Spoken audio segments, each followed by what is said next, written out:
All right, folks, it's Monday. You know the drill. 5 minutes, 4 major headlines. It's your Monday weekend wrap-up. Let's cut through the noise and look at what actually happened this weekend. No spin, just facts with a little commentary to keep it interesting.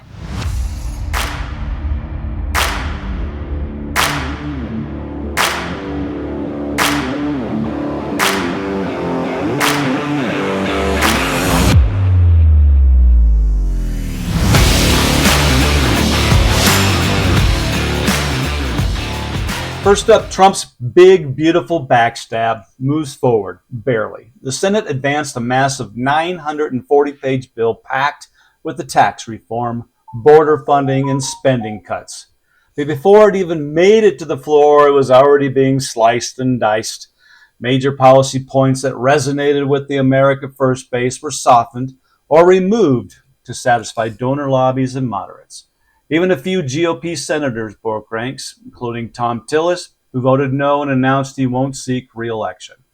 This isn't about picking sides, it's about transparency. No matter where you stand politically, watching a bill this important get gutted behind closed doors should raise eyebrows. And when it heads back to the House, it's going to get messy. Second, Barrett versus Jackson in a rare moment of judicial fireworks. The Supreme Court dropped several decisions last week, but what stood out most wasn't a ruling, it was a rebuke. Justice Amy Coney Barrett directly challenged Justice Ketanji Brown Jackson's dissent, calling it legally flawed and constitutionally off base. Now look, it's normal for justices to disagree, but this level of direct critique, that's rare. It shows just how deeply divided the court is right now on just fundamental questions. Not just about law, but about how we interpret the Constitution itself. Third, our media spin or course correction. You decide. Over the weekend, outlets like CNN, MSNBC, they all started highlighting positive economic trends. Lower inflation, stable wage growth, slight polling bumps in favor of conservative economic policies. Now, no complaints here about covering good news, but here's the curious part. Mortgage rates aren't moving. Despite easing inflation and a slight dip in Treasury yields, the average 30-year mortgage is still hovering around 6.86%. That's the same level we've seen for weeks. Remember back in late 2024, just as Harris was installed as a Democratic figurehead, we saw rates drop 3 times in rapid succession. Coincidence? Timing? Strategic optimism?